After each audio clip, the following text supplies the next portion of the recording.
महाप्रसाद जननी सर्व सौभाग्यवर्धिनी आदि व्याधि हरा नित्यम तुलसी त्वम नमस्तुते।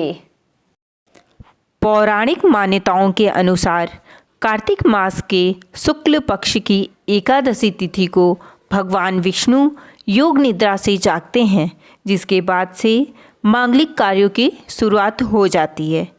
योग निद्रा से जागने के बाद भगवान विष्णु के रूप शालिग्राम भगवान का विवाह माता तुलसी के साथ संपन्न कराया जाता है। तो आइए जानते हैं माता तुलसी के विवाह की कथा। पौराणिक ग्रंथों के अनुसार जलंधर नाम का एक राक्षस देवी देवताओं को अपने आतंक से परेशान कर रखा था। जलंधर की पत्नी वृंदा एक पतिव्रता नारी थी और भगवान विष्णु की परम भक्त थी। कहा जाता है कि जब जलंधर युद्ध करने जाता था तो वृंदा उसके लिए पूजा अनुष्ठान करने बैठ जाती थी, जिससे जलंधर को कभी भी पराजय हासिल नहीं हुआ। उसे कभी भी हार का सामना नहीं करना पड़ा।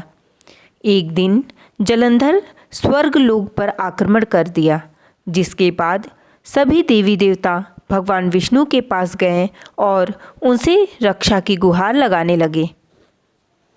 भगवान विष्णु को पता था कि वृंदा की भक्ति को भंग किए बिना जलंधर को परास्त करना मुमकिन नहीं है।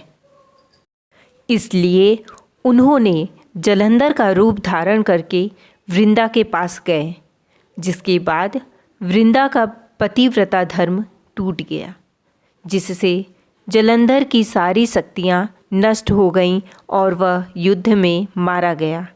जब वृंदा को इस छल के बारे में पता चला तो वह बहुत क्रोधित हुई और भगवान विष्णु को श्राप दे दिया। वृंदा ने कहा, आप कितने पत्थर दिल के हैं। आपने छल से मुझे वियोग का कष्ट दिया है, इसलिए मैं आपको श्राप देती हूँ कि आप पत्थर बन जाएं। भगवान विष्णु के पत्थर बन जाने से देवताओं में हाहाकार मच गया। माता लक्ष्मी के आग्रह करने पर वृंदा ने अपना श्राप वापस ले लिया, लेकिन वृंदा पति के वियोग को सहन नहीं कर पाई और सती हो गई। वृंदा की राख से जो पौधा उत्पन्न हुआ उसे भगवान विष्णु ने तुलसी का नाम दिया, जिसके बाद भगवान विष्णु ने यह प्रण किया कि माता तुलसी का पतिव्रता धर्म खाली नहीं जाएगा। हर साल कार्तिक मास के शुक्ल पक्ष के देव उठनी एकादशी को माता तुलसी का विवाह मेरे शालिग्राम रूप के साथ कराया जाएगा और मैं बिना तुलसी दल के कोई भी भोग ग्रहण नहीं करूँगा।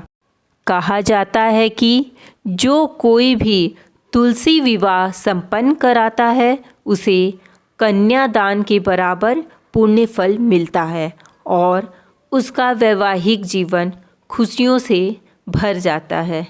तो हमें हर साल तुलसी विवाह अवश्य करना चाहिए। अगर आपको वीडियो अच्छा लगा हो तो लाइक करिए और चैनल को सब्सक्राइब करिए।